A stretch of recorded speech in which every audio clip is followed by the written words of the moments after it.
Whoa, what a battle we just saw in Texas. At last, Kyle Busch was enjoying one of his best runs of the year. John Hunter Nietzsche was vying for a potentially impressive finish. After a late race struggle that quickly devolved into a blame game, they both ended up in the wall with the race virtually over. After the race, Nietzsche publicly criticized Busch.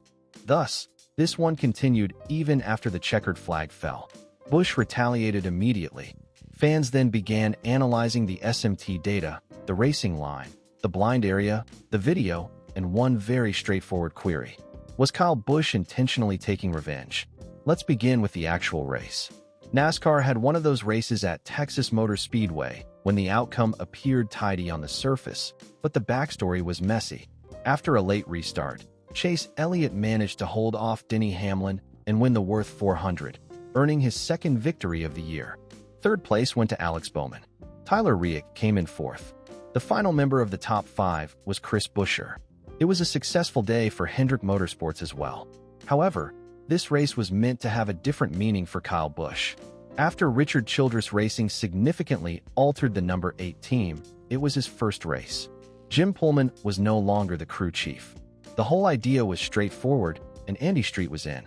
Reset the course, pull Kyle Busch out of this slump, and attempt to revitalize a season that hasn't seemed like a typical Kyle Busch season.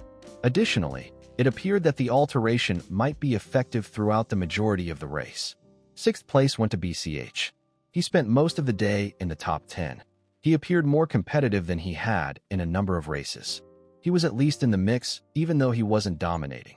And that was important for a club that has been looking for anything good. Everything began to fall apart when Corey Haim's spin was cautioned late, setting up the last restart. In an attempt to parlay a good day into a great finish, Busch restarted near the top 10 with 2 new right-side tires. That same battle also involved John Hunter Nietzsche.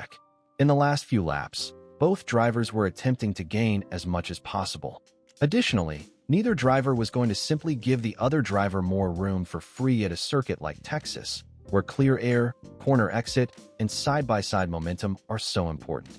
Nietzsche passed Busch with 3 laps remaining. After that, Busch overtook him in turns 1 and 2. Busch attempted to clear himself as he came off turn 2, but he was not entirely clear. 8 went up. There was still the number 42. They got in touch. Busch was forced against the exterior wall. His vehicle sustained damage. Nietzsche continued to roll. At that moment, the initial interaction appeared to be one of those late-race racing transactions in which both drivers are upset. Both drivers believe that the other should have acted differently, and as a result, both vehicles are now damaged. The second section, however, came next. Busch surged up once more and made further contact with Nietzsche as they approached turn 3. Nietzsche suffered severe injuries to his right side and was thrown into the external wall this time. Everyone is debating that point. One can argue about the initial interaction. People started asking, wait, was that payback? After the second collision. Nietzsche obviously believed it to be. John Hunter Nietzsche wrote on social media following the race, "Not freaking clear. I had a great day until I was completely destroyed." What a succinct, straightforward statement that makes it clear what he intended. Busch seemed unclear to Nemec. You can see why he was upset when it came across his nose and then destroyed him after the initial contact. Nietzsche was positioned for a successful outcome.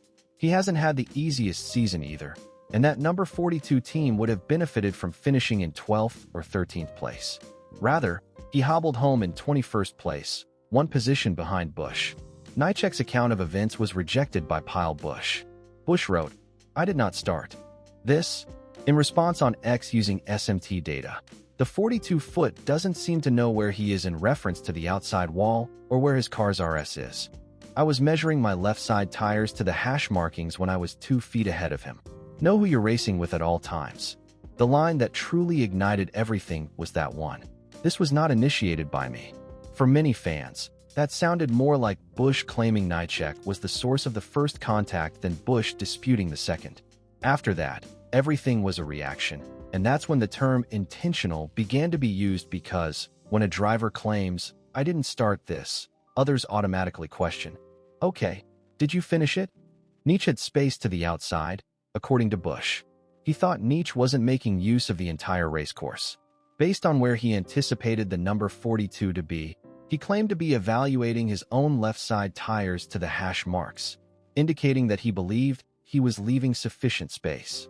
However, because Busch prefers to slide up on corner exits, Nietzsche does not have to run directly against the wall, which is another reason why many spectators pushed back. The 8 are unclear if the 42 are still outdoors. That is the fundamental claim made by the Nietzsche side. Busch then escalated the situation when he addressed a fan's criticism. "Smart guy, how do you know where they are when they're in your blind spot?" he wrote. "The man behind me is always on my RR. How am I able to see that? I always assumed that the person behind me was to blame for bumping into you." They also include a steering wheel and 2 pedals. Busch's frustration is evident in his response. He is effectively claiming, "I can't see a car in my blind spot." The other driver is also accountable, and the man behind me has the same ability to steer or lift as I do. However, fans quickly noted that spotters are there precisely for that purpose. You cannot drive as though the lane is yours if the spotter indicates that there is still a car outside. Furthermore, you are not clear if you are unclear. Please do me a favor before we discuss the larger response from the NASCAR community. Please hit the like button, subscribe to NASCAR Central, and assist this new channel in getting 5,000 subscribers and 100 likes on this video if you're enjoying this breakdown. When a late race event like this becomes a full-fledged garage debate, it truly helps spread the word about these NASCAR stories to more people. Let's now discuss why this went beyond a single Texas collision. Kyle Busch is not your average driver. He is one of the most gifted drivers of our time, a 2-time Cup winner, and one of the most divisive figures in NASCAR. The response is always louder when Kyle Busch is involved. However, because Busch isn't now fighting for victories every week, the tone feels different this year. He is hardly the Kyle Busch who once dominated the field and made every restart seem dangerous. He hasn't won in a long time. RCR hasn't had the necessary speed. The team is aware that something needs to change, as seen by the crew chief change. And it may quickly become frustrating when a driver with such pride is forced to compete for 12th place rather than the victory. This Texas moment was therefore more impactful. A day in the top 10 became the 20th. Another dispute resulted from a fresh start with a new crew chief. Additionally, many are discussing if Busch retaliated against a previous Kyle Busch Motorsports driver rather than how the number 8 squad achieved development. That relationship is also important. In the past, John Hunter Nemechek competed in the Truck Series with Kyle Busch Motorsports. There, he won races. They are not strangers. They have a history that includes the NASCAR ladder, KBM, and the Toyota pipeline. Fans are therefore immediately more interested when they end up wrecking each other late in a Cup race. To be fair to Busch, there is room for argument over the initial encounter. Nietzsche may have left some room outdoors. One may claim that Busch anticipated the 42 would track out nearer to the wall. One may argue that every driver is attempting to side draft, pinch, and cause discomfort for the opposing driver at the end of a race. However, the problem lies in the second interaction. Busch's automobile appeared to have moved up and completed the task from the outside. Some individuals think his steering was impacted by the first hit's damage. Some others think the vehicle was damaged and just didn't drive straight. However, because it happened so soon after the first interaction, many fans and members of the media perceived it as retaliation. And that was made worse by the Fox broadcast response. He simply smashes him after seeing the reaction in the video that was circulating. The topic of discussion changed from who initiated the initial contact to whether Busch purposefully dumped him after hearing that and seeing the second contact. Some people on X claim that Busch's initial error was anticipating Nietzsche would run higher than he actually did. They have a straightforward argument. You are not allowed to drive where you would like another driver to be. The car must be raced where it is. Will NASCAR take a look at it now? There was no significant penalty announcement associated with the incident at the time of the initial response. NASCAR allowed the race to end under green. Busch and Nietzsche finished 20th and 21st, respectively, while Elliott became victorious. However, this does not imply that the discussion is finished. If NASCAR wants to determine if the second touch violated a line, it can still examine video, SMT data, throttle traces, steering input, and spotter audio. And NASCAR faces a difficult balance in this regard. To a certain degree, drivers have always policed one another. Contact has always existed in stock car racing. However, sending someone into the wall at high speed on purpose is not the same as hard racing or making a mistake. Fans are keeping a close eye on it because of this. Because some will claim that NASCAR permitted retaliation if they do nothing. Others may claim that NASCAR is over-policing late race violence if they discipline Busch.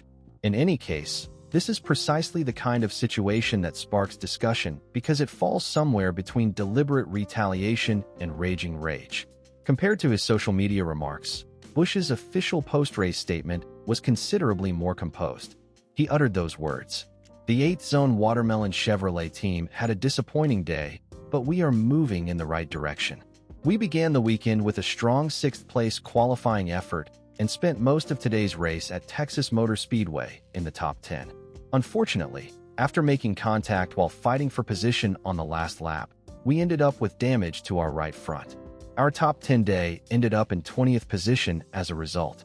The professional version is that he is among the best drivers of his generation because of this passion.